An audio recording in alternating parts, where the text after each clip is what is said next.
Olá, eu sou Sara Kirchhoff e falo ao vivo dos estúdios da B3 em São Paulo.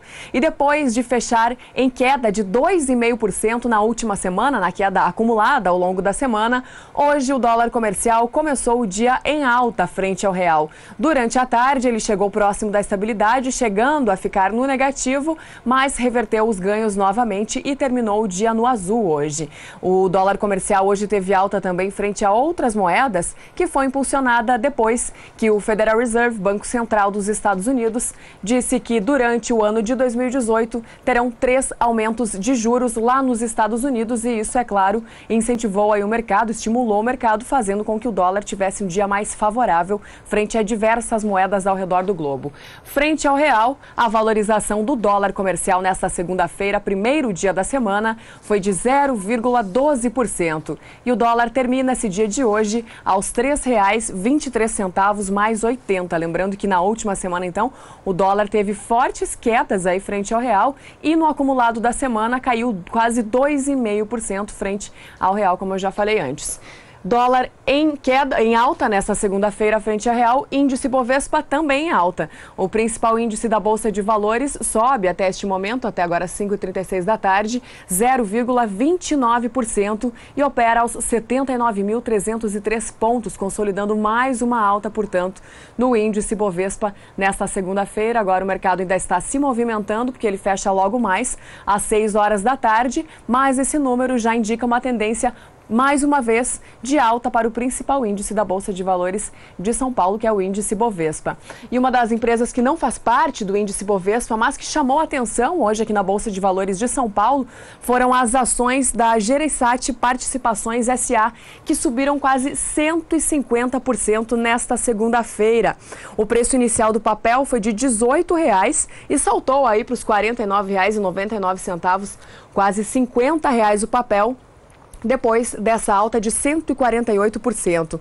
Como eu falei, essas ações não fazem parte do índice Bovespa e a Jereissati é uma holding brasileira que controla empresas como Iguatemi Shopping Centers, La Fonte, Telecom S.A., o Grande Moinho Cearense e é também uma grande acionista da Oi. A explicação para essa forte alta nos papéis é porque a Justiça homologou o plano de recuperação judicial da Oi, aprovado em Assembleia de Credores. E isso, como eu falei, então impactou diretamente nas ações do grupo nesta segunda-feira, aí com essa forte alta de quase 150% nesta segunda-feira. E o mercado reduziu a previsão para o Produto Interno Bruto brasileiro em 2018. Estes e outros dados foram divulgados hoje pelo Banco Central no Boletim Focus. O Boletim Focus, então, ele se baseia em dados do Banco Central, utilizando as 100 instituições financeiras. Confira mais detalhes na reportagem de Odacil Canepa. Segundo o Boletim Focus, divulgado nesta segunda-feira pelo Banco Central, a estimativa para o Índice Nacional de Preço ao Consumidor, o IPCA, passou de 3,96% para 3,95%. No ano passado, a previsão era de uma inflação de 4,02% para 2018. Já a estimativa para o crescimento do Produto Interno Bruto, o PIB, teve uma leve queda. Passou de 2,70% para 2,69%, segundo os economistas ouvidos pelo Banco Central. Odacil Canepa para o SBA. E os desembolsos para o crédito rural tiveram alta de 14%. A alta ela é atribuída ao clima favorável para a produção de grãos da atual safra, o que estimula os produtores rurais a tomarem mais financiamento para investir em lavouras, isso na primeira metade da temporada, que começou oficialmente na metade do ano passado. As contratações de crédito para investimento junto aos bancos entre julho e dezembro de 2017 somaram, então, para contratações para investimentos, somaram 20 bilhões e meio de reais, o que representa, nesse caso, uma alta de 22% sobre o mesmo período da safra 2016-2017, conforme os dados do Banco Central. Os financiamentos para armazenagem dobraram, enquanto no âmbito do Moder Frota, que financia principalmente a compra de tratores e colheitadeiras, os desembolsos seguem no mesmo patamar. E os contratos para custeio subiram 5%. A soma das contratações totais de crédito crédito rural somaram 92 bilhões e meio de reais. E a notícia parte da Agência Estado. Quem vem por aí trazendo as primeiras informações do tempo para o programa de hoje é a Juliana Rezende, da Somar Meteorologia, que começa destacando a produção de café no centro-sul do país. Olá, boa tarde a todos. Grande parte das áreas produtoras de cana-de-açúcar do centro-sul do Brasil vem mantendo bom ritmo de desenvolvimento, especialmente porque o solo segue extremamente úmido. Aqui nessas áreas em rosa do mapa, o solo alcança até 100% de umidade no solo. Agora, ao longo dos próximos 5 dias, ainda tem previsão de chuva bastante abrangente, ainda com volumes significativos em áreas do centro-sul, como é o caso aqui do estado de São Paulo, norte do Paraná e grande parte também da região centro-oeste. Essas instabilidades são influenciadas pela formação de áreas de baixa pressão próximas à região sudeste, que conseguem ainda seguir mantendo este canal de umidade atuando. O volume de chuva no estado de São Paulo pode alcançar até 50 milímetros e grande parte também da região centro-oeste. Já durante a segunda semana, as instabilidades conseguem se espalhar novamente por todo o centro-sul. Dessa vez, o volume mais elevado de chuva fica entre o norte do Rio Grande do Sul, se espalhando por toda a região sul até o sul de Minas Gerais. O volume de chuva mais elevado fica em torno de 50 milímetros nessas áreas mais escuras do mapa. Já durante a terceira semana, até o dia 23 do mês de janeiro, ainda tem previsão de chuva bastante abrangente. Chove forte entre São Paulo, Paraná e também Santa Catarina. Então, ao longo das próximas semanas, segue tendo previsão de chuva abrangente e com volumes significativos nas principais áreas produtoras de cana-de-açúcar do Centro-Sul. Com isso, os canaviais seguem mantendo bom ritmo de crescimento. Daqui a pouco eu volto com mais previsão do tempo. Combinado, Juliana Rezende. O destaque, então, da previsão do tempo foi para a produção de cana, mas por aqui agora no mercado do campo, sim, o destaque é para os preços do café, que hoje despencaram nas bolsas internacionais, influenciados aí pela valorização do dólar, pelo clima favorável nos cafezais e também por fatores técnicos. Eu vou começar destacando o café robusta lá na Bolsa Futura de Londres, que teve quedas aí acima de 2% nos principais contratos negociados nessa segunda-feira lá na Bolsa de Londres. O contrato que vence agora no mês de janeiro teve uma forte queda hoje de 2,23% e com isso o valor da tonelada caiu para 1.708 dólares. Os contratos que vencem em março tiveram também uma queda bem acentuada de 2,20%, passando para 1.686 dólares a tonelada. Contratos com vencimento em maio, com queda ainda maior, de 2,25%, com o valor da tonelada passando para 1.692 dólares, e contratos entregues em julho, em queda de 2,03%, por 1.729 dólares a tonelada. Fortes quedas, portanto, para o café robusta nesse primeiro dia da semana lá na Bolsa Futura de Londres.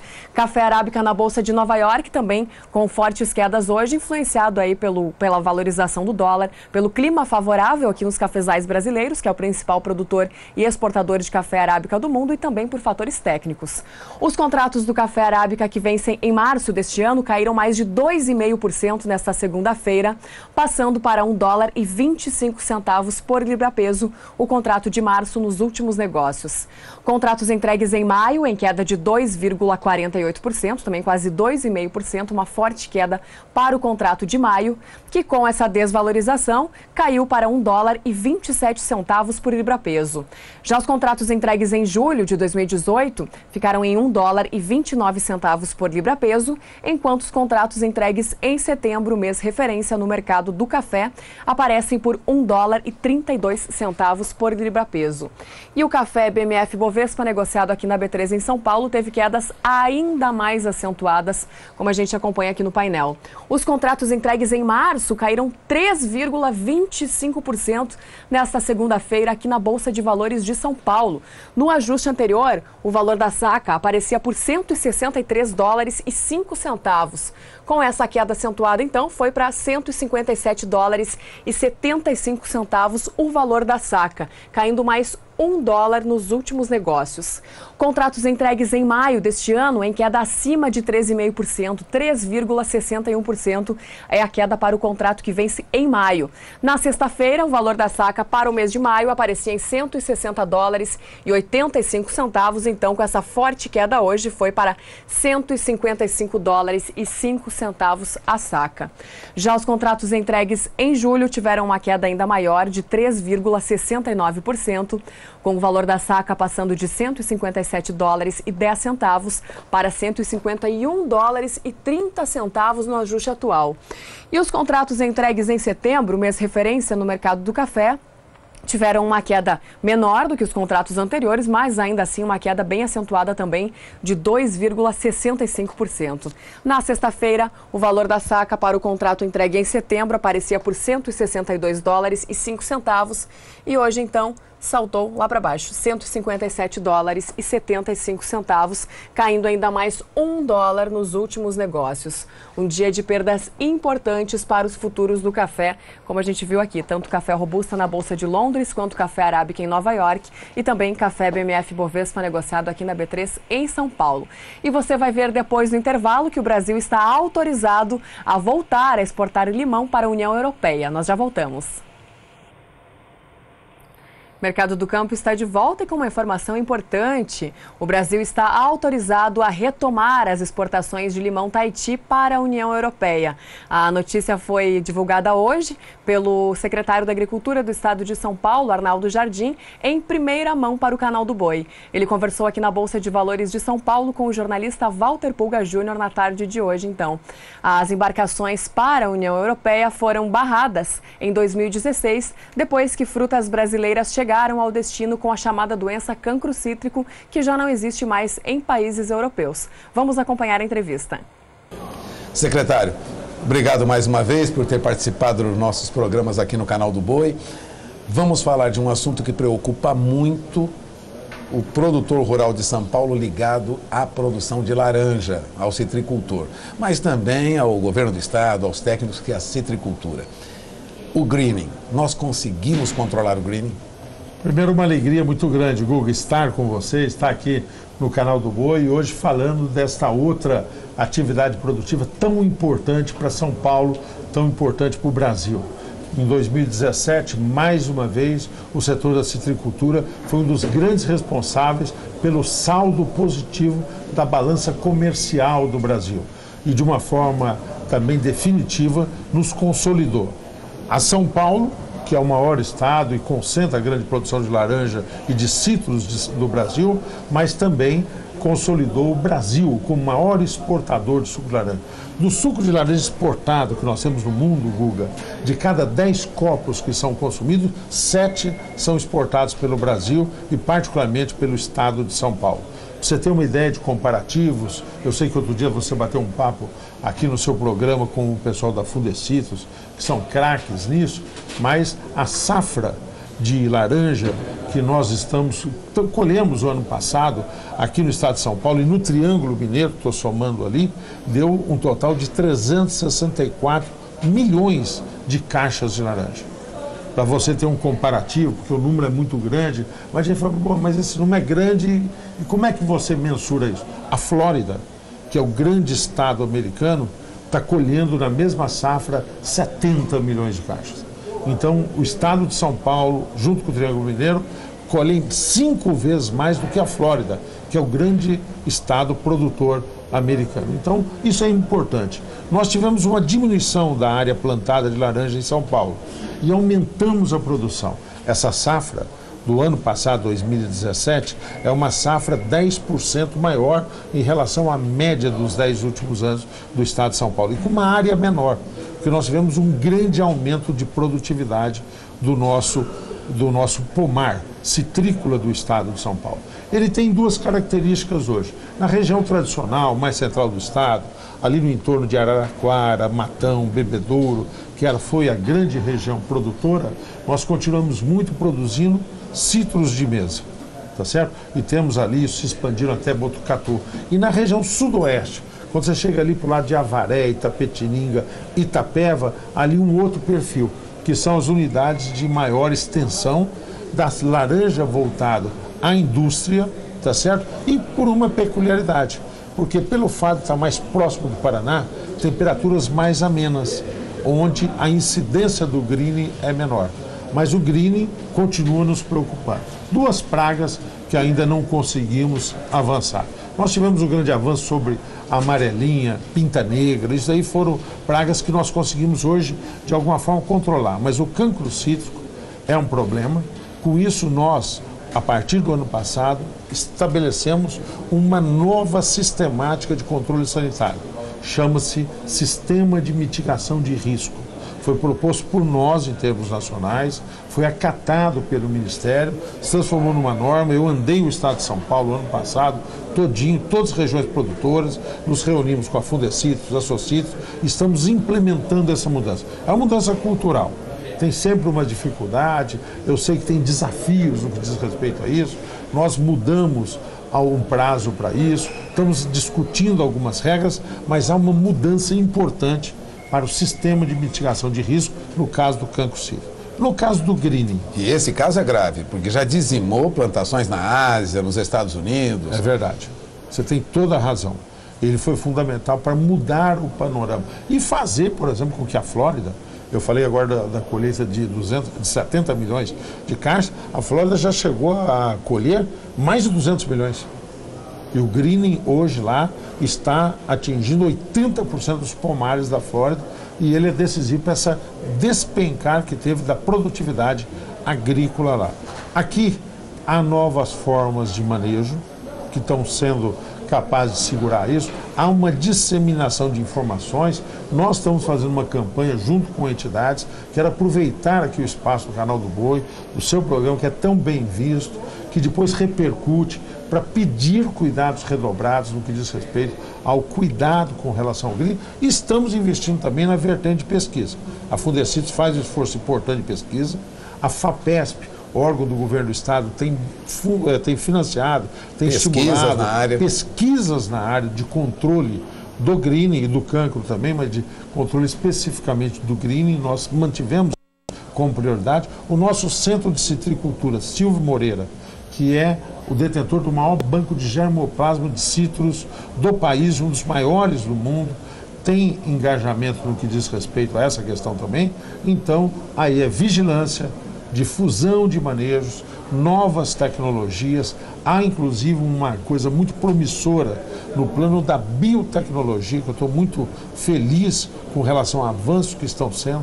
Há produtos recentes, agora autorizados pelo Ministério, reconhecidos nesta área de biotecnologia. Eu, portanto, estou otimista. Acho que um avanço da ciência e um avanço do cuidado do produtor, mas nós não podemos relaxar. E eu preciso te apresentar a Maria.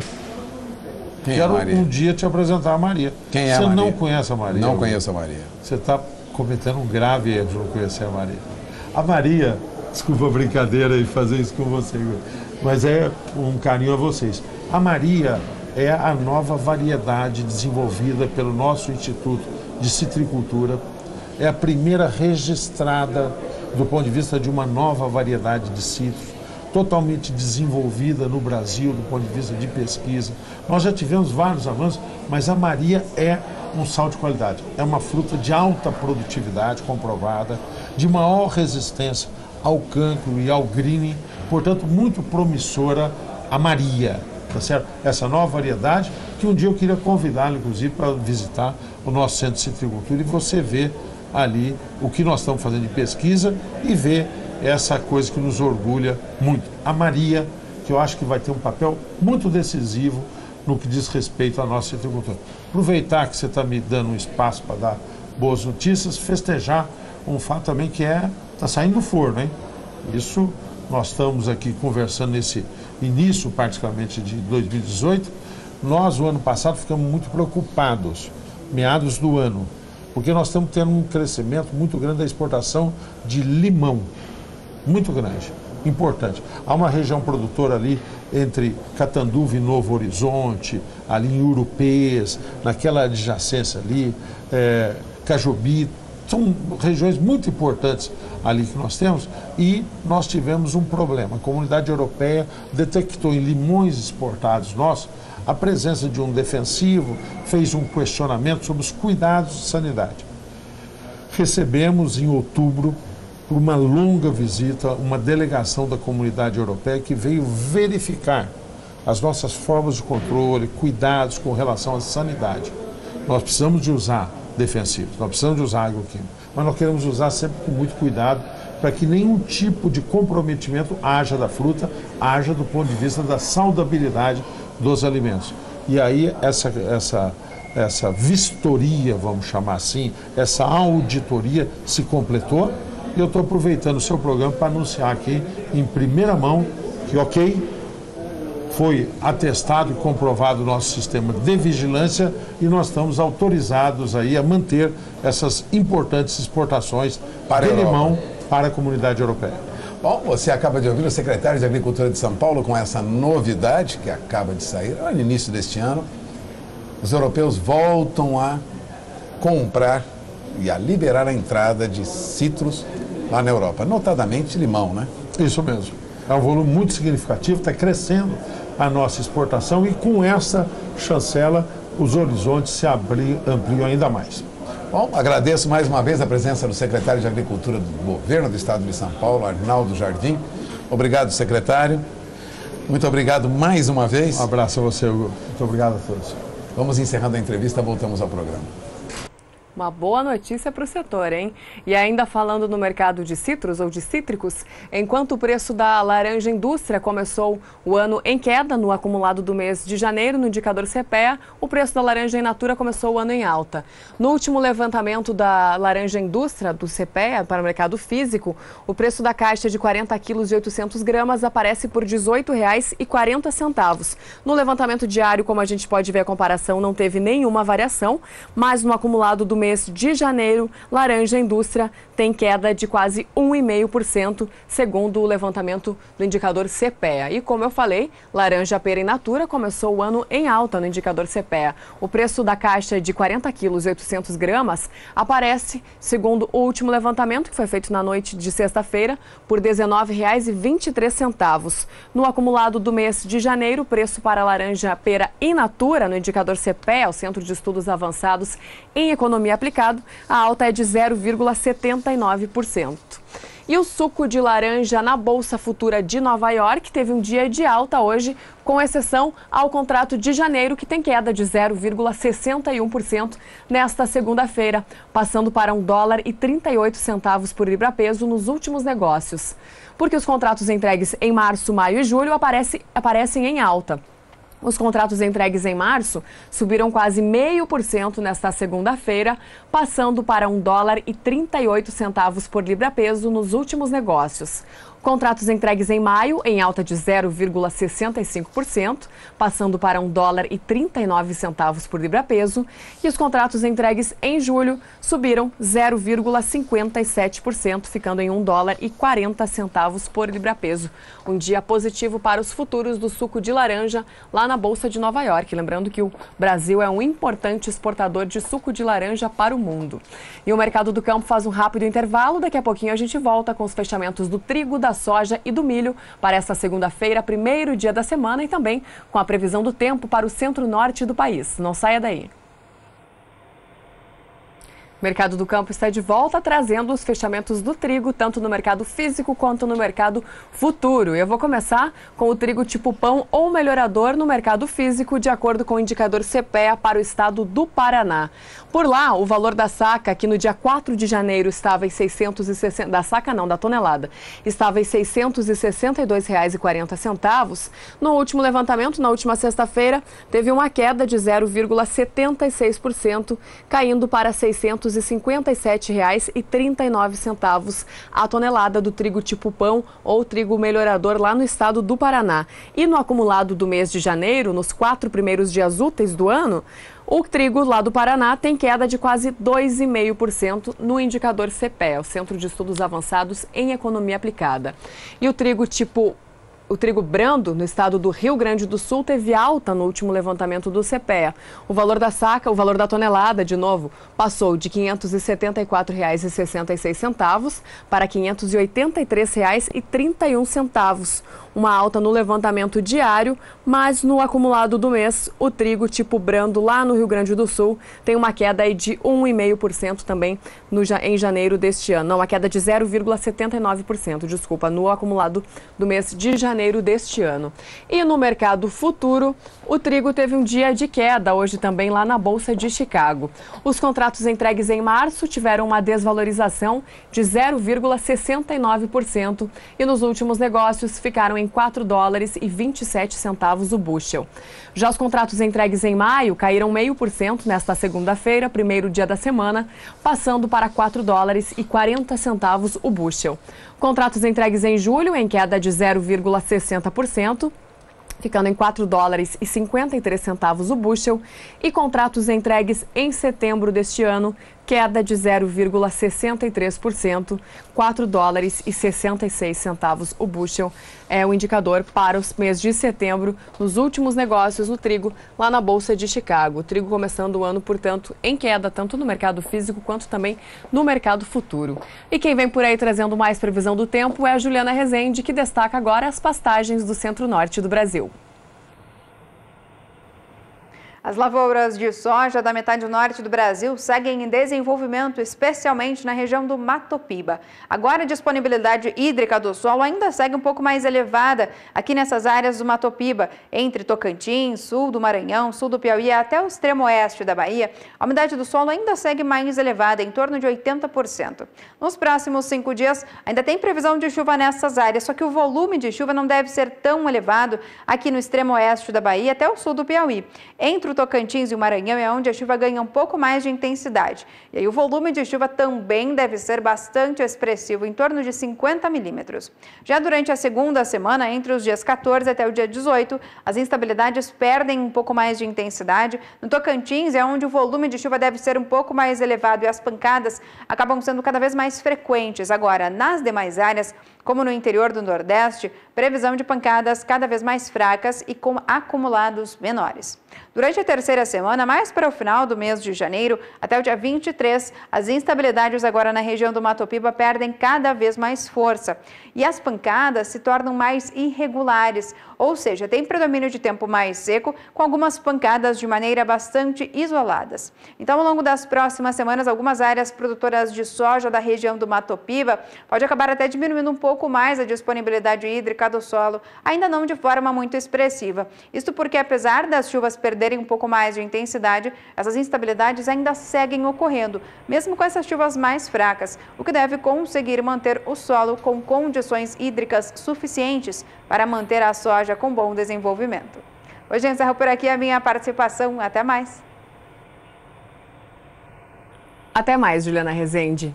E o fortalecimento do dólar hoje frente a diversas moedas, inclusive frente ao real, fez com que as commodities produzidas no país norte-americano ficassem pressionadas lá na Bolsa de Chicago. Para a soja, vou começar destacando a soja aqui na Bolsa de Chicago, nem sequer uma venda para um comprador privado dos Estados Unidos para o Egito de 120 mil toneladas foi capaz de segurar as perdas para os futuros da oleaginosa nesta segunda-feira. De olho no painel, eu começo destacando os contratos que vencem agora, em janeiro deste ano, que hoje tiveram uma desvalorização de 0,33% lá na Bolsa de Chicago. Com isso, o contrato entregue em janeiro passou para $9,58 o bushel nos últimos negócios. Já os contratos entregues em março tiveram uma queda de 0,41% e o valor passou para $9,66 o bushel. Os contratos entregues em maio tiveram uma queda parecida também, de 0,40%, passando para $9,77 o bushel, enquanto os contratos entregues em julho deste ano tiveram uma desvalorização de 0,37%, passando para $9,87 o bushel. Mais uma vez, nenhum contrato para os futuros da soja lá na Bolsa de Chicago aparece aí acima dos $10 o bushel, como a gente via aí no fim do ano passado. Todos os contratos a $9 o bushel e alguma coisa acima disso, mas não mais naquele patamar que a gente via aí em novembro do ano passado. Soja BMF Bovespa também em queda nesta segunda-feira aqui na Bolsa de Valores de São Paulo.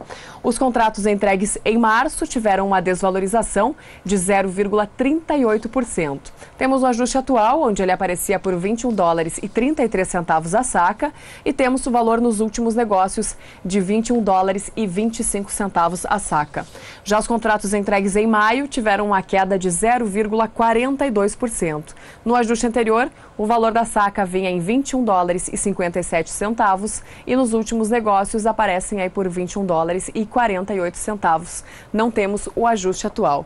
Essa valorização do dólar frente a diversas moedas também pressionou os futuros do milho hoje na Bolsa de Chicago. De olho no painel mais uma vez, eu começo destacando os contratos que vencem agora, em março deste ano, que hoje tiveram uma desvalorização de 1,13% lá na Bolsa de Chicago. Com isso, o contrato que vence em março passou para $3,47 o bushel. Já os contratos entregues em maio caíram 1,04% nesta segunda-feira, passando para $3,55 o bushel. Os contratos entregues em julho caíram 1,02%, passando para $3,63 o bushel nos últimos negócios, e os contratos entregues em setembro caíram 0,93%. Com isso, o contrato para setembro ficou em $3,71 o bushel. Para encerrar, milho BMF Bovespa, negociado aqui na Bolsa de Valores de São Paulo, também em queda nesta segunda. Os contratos entregues em janeiro tiveram uma queda acentuada, hoje de 1,24%. No ajuste anterior, o valor da saca para janeiro aparecia em R$ 33,12 e no ajuste atual, então, com essa queda, parou em R$ 32,71, subindo aí 13 centavos nos últimos negócios. Já os contratos entregues em março caíram 1,5% hoje aqui na Bolsa de Valores de São Paulo. Na sexta-feira, os contratos entregues em março apareciam por R$ 34,02 e hoje, então, com essa queda, foram parar lá em R$ 33,51 no ajuste atual, caindo mais um pouquinho nos últimos negócios. Já os contratos entregues em maio de 2018 tiveram uma desvalorização de 0,74% e o valor da saca, que na sexta-feira aparecia por R$ 33,77, hoje foi para R$ 33,52 no ajuste atual, caindo mais 2 centavos nos últimos negócios. Por último, os contratos entregues em setembro deste ano, que tiveram uma queda de 1,33% nesta segunda-feira aqui na Bolsa de Valores de São Paulo. Na sexta-feira, então, o contrato para setembro aparecia por R$ 32,33 a saca. Hoje, então, com essa queda próxima de 1,5%, o contrato de setembro foi para R$ 31,90 a saca, caindo um pouco mais nos últimos negócios. Dia de perdas importantes para o mercado do milho, tanto lá na Bolsa de Chicago quanto aqui na Bolsa de Valores de São Paulo. Com isso, eu vou me despedindo por aqui, lembrando que o Mercado do Campo volta amanhã às 5h35 da tarde, horário de Brasília, e você fica agora com o programa Pecuária BR, na companhia de Jorge Zaidan e Renata Ferreira. Se você quiser continuar acompanhando a nossa programação depois, siga acompanhando então no site sba1.com e também no nosso canal no YouTube. Uma boa noite para você e até amanhã.